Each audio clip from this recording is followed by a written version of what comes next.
and welcome to Higher Ground Gaming. This is Eric. My co-host, well, right now is Purple Monkey. Mr. Brody is in the room, along with Blue Duck and Magalicious Girl. Gals. Mags.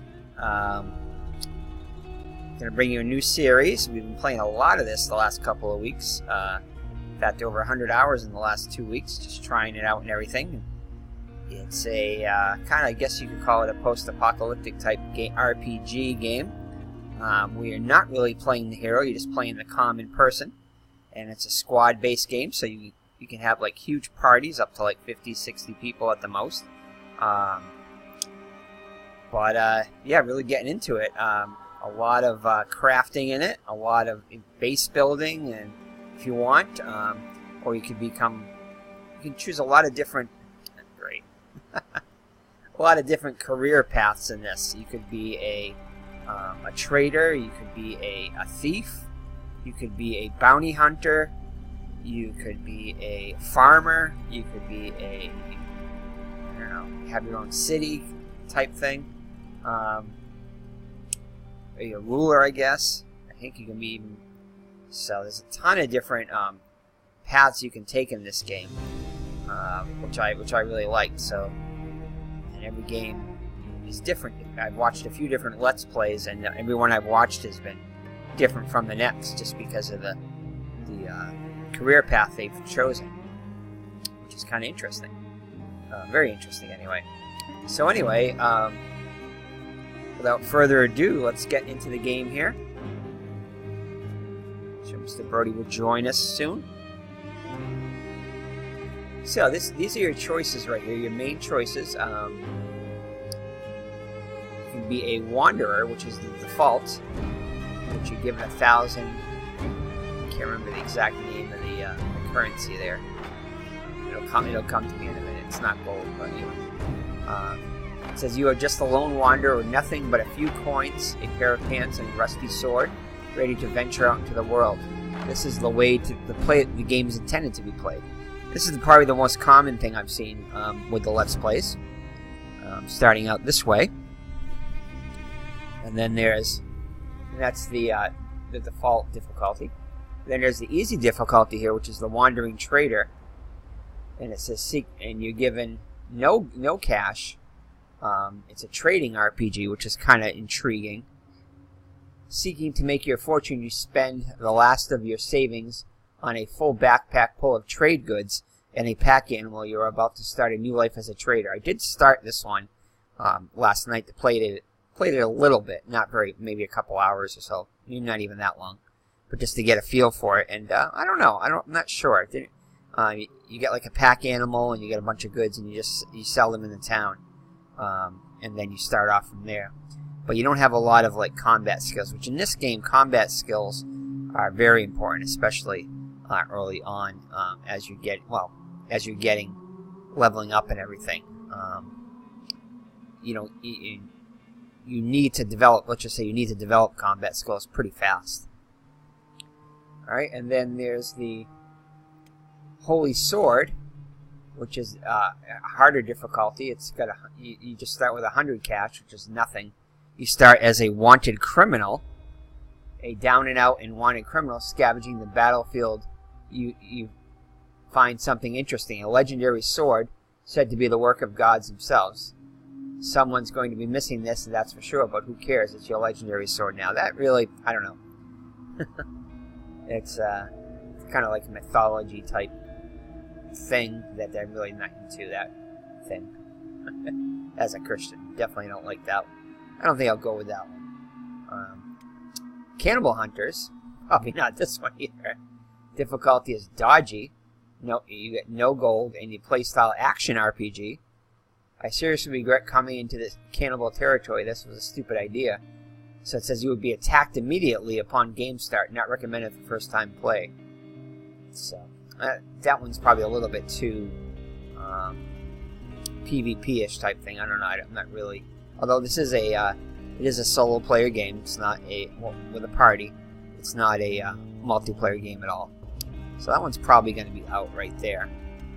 Son of a Captain. This one sounds intriguing. Difficulty normal, cash none, RPG. Your father was a respected captain in the United States Army. He was killed in action after burning through your meager savings looking for work. And after burning through your meager savings looking for work, you find yourself penniless and hungry with nothing left but your father's trusty katana and the shirt on your back. The United Cities are still your allies, but you will need them if you run into any troops from the Holy Empire. Those guys really hate you. I don't know, I find any of the games that I've played that the Holy Empire doesn't like any of the characters that I've seen, so I don't think they like many people. So this one is intriguing right here. I may go with this one to try it out. As this one I haven't tried yet, and I haven't seen anybody try it that I know of. The slaves. You are just another slave working in the Holy Rebirth pits to build a pointless statue. You dream of the rumored freelance to the south and hear tales of rebels to the north. That sounds familiar, like the United States. It says, get into a cage right away to avoid a beating. I don't think we're going to go with that one. You start with no money in RPG style. That's a hard one. We're probably not going to go with that one. Rock Bottom. This one is intriguing. Very hard. Cash 0 RPG. You've hit absolute bottom. You're alone, unarmed, naked, and hungry. Lost in the middle of a harsh desert, teeming with slavers, and you just lost an arm. Now, I think I did see a guy named Saboots, who has a channel playing this. I think he might have started off as this one, Rock Bottom. This one's kind of interesting. So that's a possibility.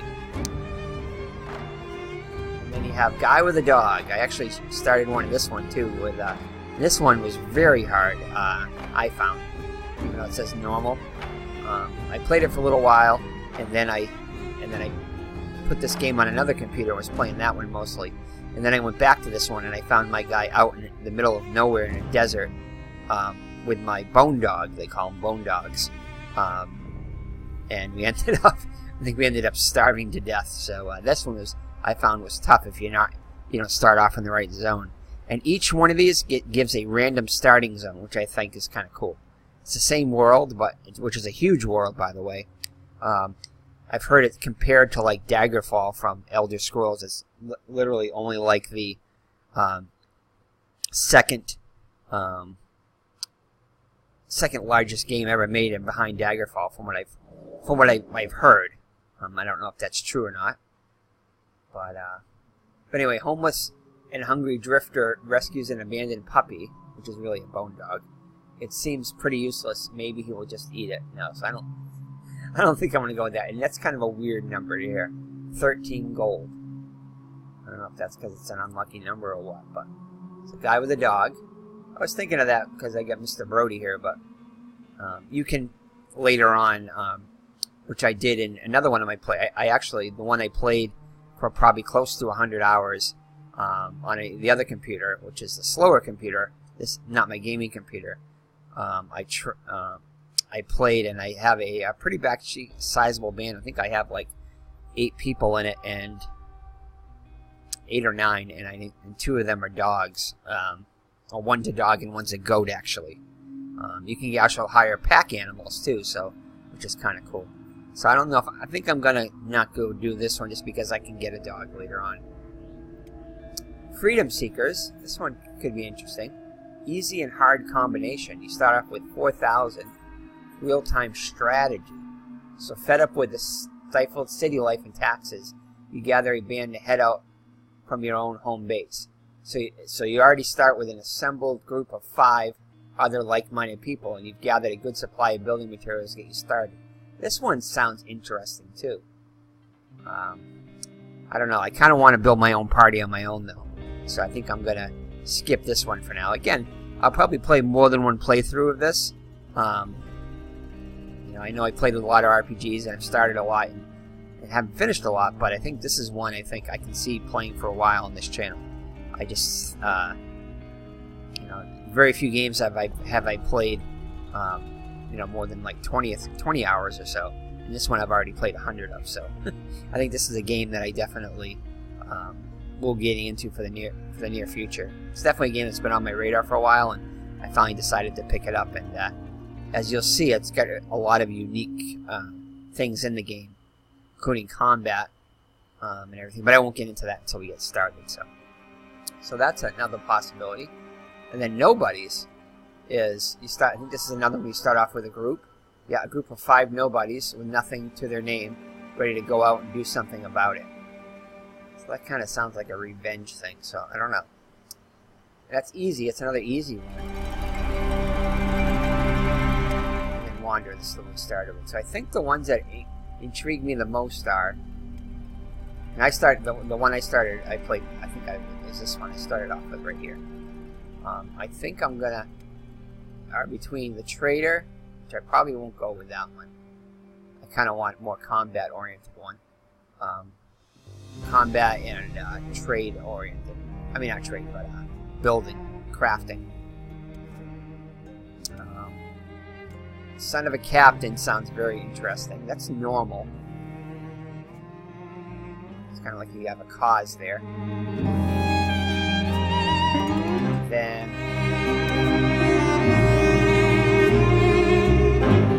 probably not rock bottom since I've seen that. So I think the decision is going to be between. Oh, actually, I think I kind of made up my decision. You know what? I think it's going to be Son of a Captain or. Yeah, we've seen rock bottom, so I think we're going to go with Son of a Captain and try that one. That one sounds the most interesting. It's kind of like probably a medium difficulty one. I've played quite a bit so far, so I think I've got the basics down and mechanics and everything. So I think we're going to go with this one. So let's see what our advanced options here. So you can reset these right here if you want to. I'm just going to kind of leave them at the default, since I think that's probably what they meant the game to be played at. Bandits loot the player, so that one's going to be tough. But I'm going to go with that one because that's realistic. Easy prospecting? Nah. We'll have it be regular prospecting. I don't want to make it too easy. So alright, so now we're going to create our character here. So on this video, I'm going to try to keep the videos around a half an hour if possible. So it's been, I think, it's been around close to 15 minutes maybe. So we're going to begin it here. So I'm probably just going to create the character in this one. So the loading screens do take a little while. Even with a faster computer, it does the same. I've watched a lot of the Let's Plays, and the Let's Plays still seem to have a long loading time. Not as long as my other computer, which has a smaller, not a good video card. But so this one should load fairly fast, I would think. So they give a lot of little tips here on the loading screens. It says you can click and drag jobs in your job list to change the order of priority. So what you can do is you can set jobs for each of the characters too, kind of like a queue. So you know that might be like mining, and then you can set a like a pet to like guard one of your characters, or you can set another character to guard or protect another character who's weaker or something. Say like one that maybe lost an arm or something, or one that's carrying a lot of goods for protection, or it's just not as good at combat. So this should load in just a second here.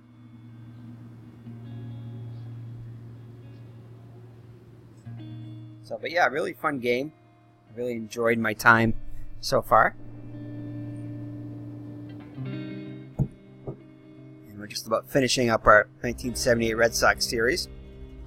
So we'll need something to replace that, and figure, although I do have a lot of other series going on, I'd like to do this one.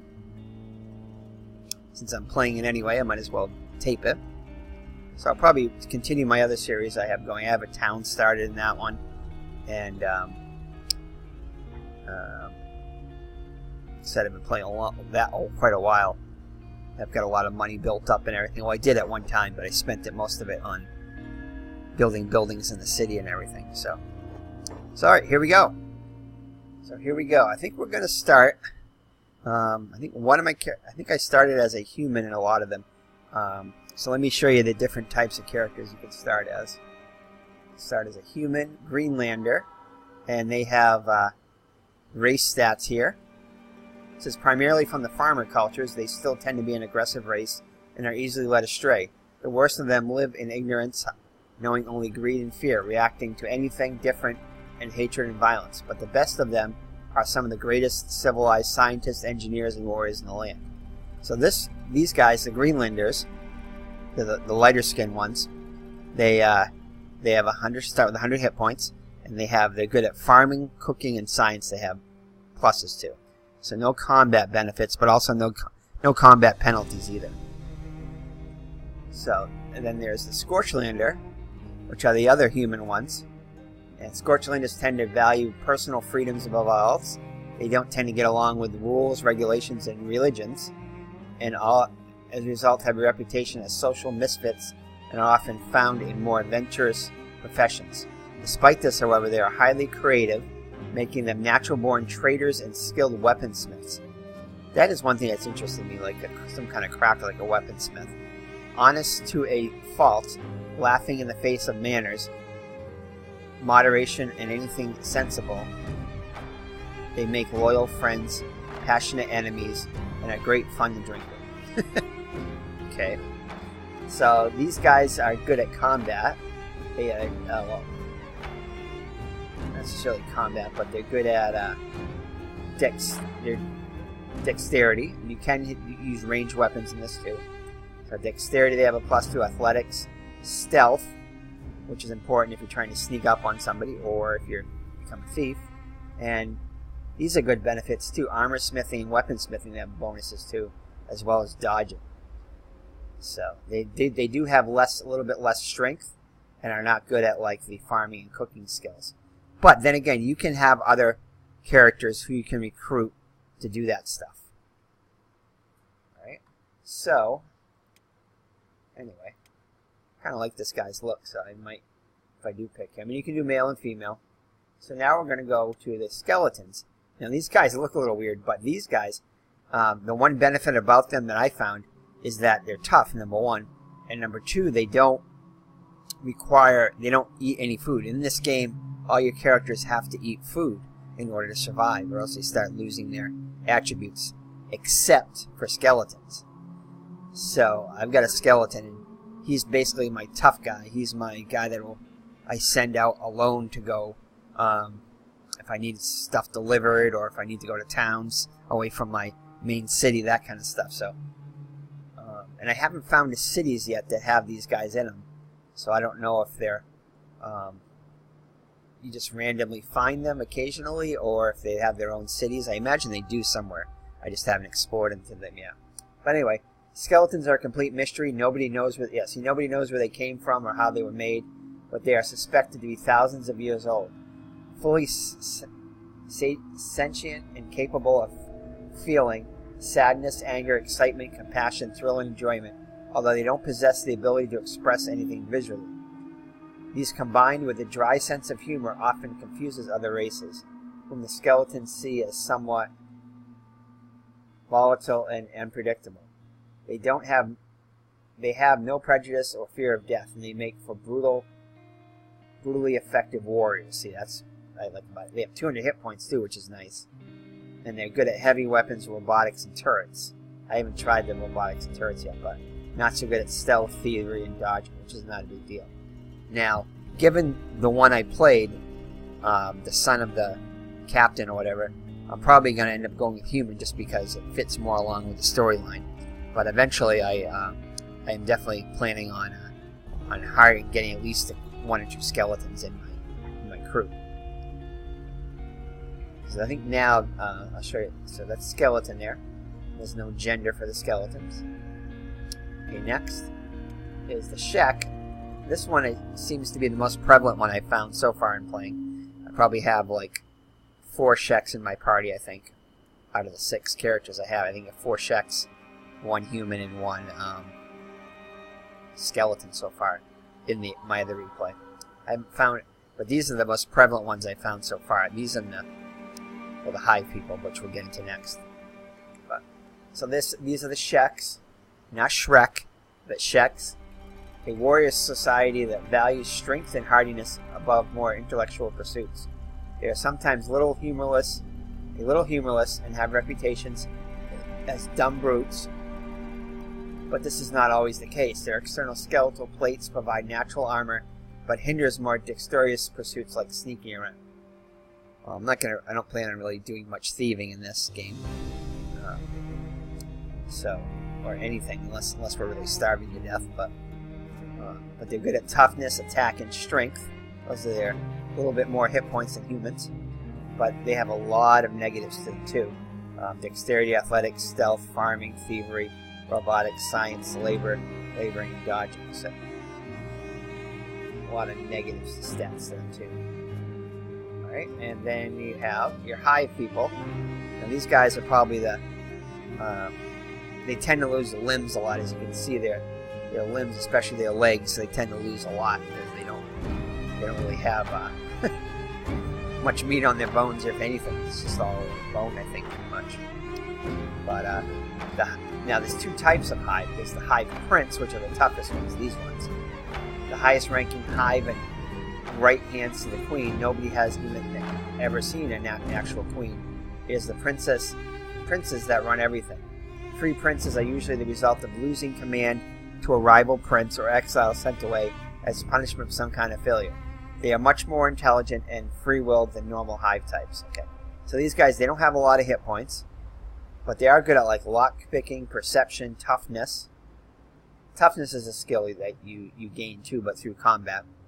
But they have a natural toughness, dexterity, athletics, stealth, thievery, first aid, which is good, science, which is also good. So they have a lot of good benefits. So you definitely would like to have one in your party. But they're not good at laboring or strength, as you can see. You can see their ribs and everything. Now there are some factions, I think, especially the Holy People, but they don't like me anyway because of my son of a captain thing. But they don't like hives at all, from what I've seen in the playthroughs. In fact, hives are probably, other than their own people, I think the humans might be okay with them, but I think the other ones, Shek and but especially the Holy Nation people, don't like them. So you might want to leave them outside of town if you have them in your party. So anyway, so that's the Holy Prince. Now there's another type right here, which are the common hive drones. They have more hit points because they're workers and everything. So the expendable workers born to labor for the good of their hive. They know only obedience and value service to the hive above personal benefits, safety, or comfort. If separated from the controlling influence of the hive, they usually die, but in rare cases become free individuals. Bewildered by their newfound freedom and loss of predetermined purpose, they wander lost in seeking meaning. Interesting, but usually find just death or exploitation, like slavery, I guess. Now they have 100 hit points, which is the same as humans. Toughness, dexterity, athletics, stealth, farming, thievery, laboring, turrets, and engineering. So a lot of good positives there. But again, and also too with the hive people, they don't have to eat regular cooked food. They can eat actually spoiled or rotten food, which a lot of animals would drop rotten food, which most the other races like humans and Sheks cannot eat. But they can eat anything, so they can eat all the spoiled stuff. Interestingly enough, so that's why they're not good at cooking. Science and strength are well too. So I don't know. I think we're gonna go with the human, just because, like I said, it fits into our storyline. So let's go back to the human, and I kind of like this guy's look. I don't know, a little shorter. You could increase or decrease the height. Right here, you can kind of go up or down, and we'll go back to 95, I think. So you can change your frame.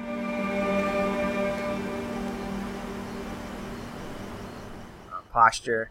These don't have anything to do with just because you're bulky doesn't mean you're stronger, or because you're thinner you're weaker. But your stats are your stats. I guess if you did other characters, you could import other characters into the game from other games. Like if I wanted to from my other playthrough, I could import them, which is kind of neat. And it does do this. It auto saves every so often.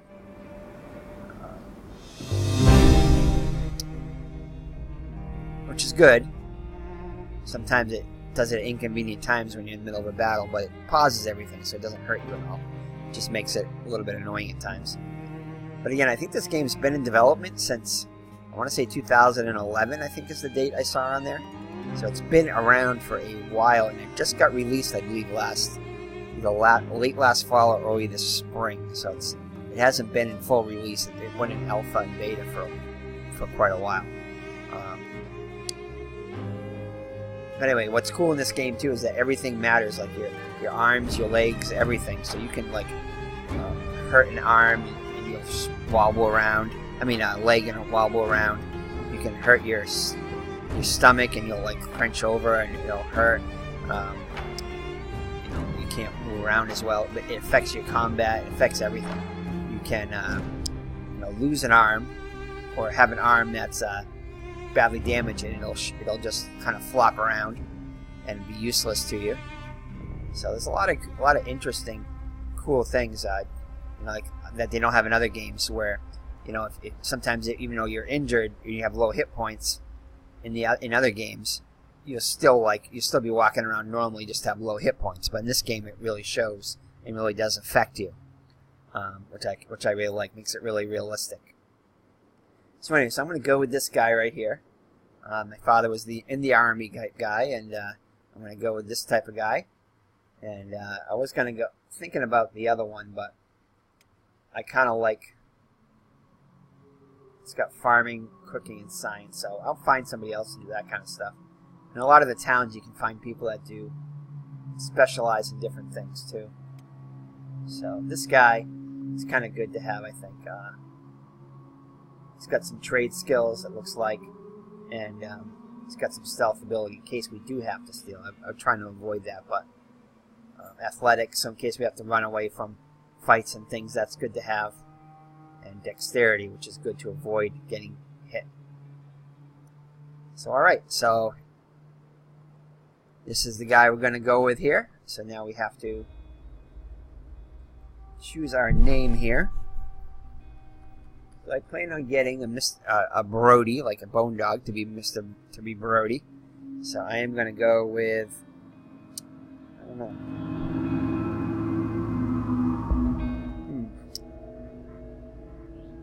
I guess I'll just go with, I was going to go with Higher Ground Gaming, but that just sounds, as a character name, doesn't sound the greatest. So I'm going to go with Higher Ground. Higher Ground is going to be my name. Alright, and what I do plan on doing is some characters, when you recruit them, you change their name right away to the name you want to.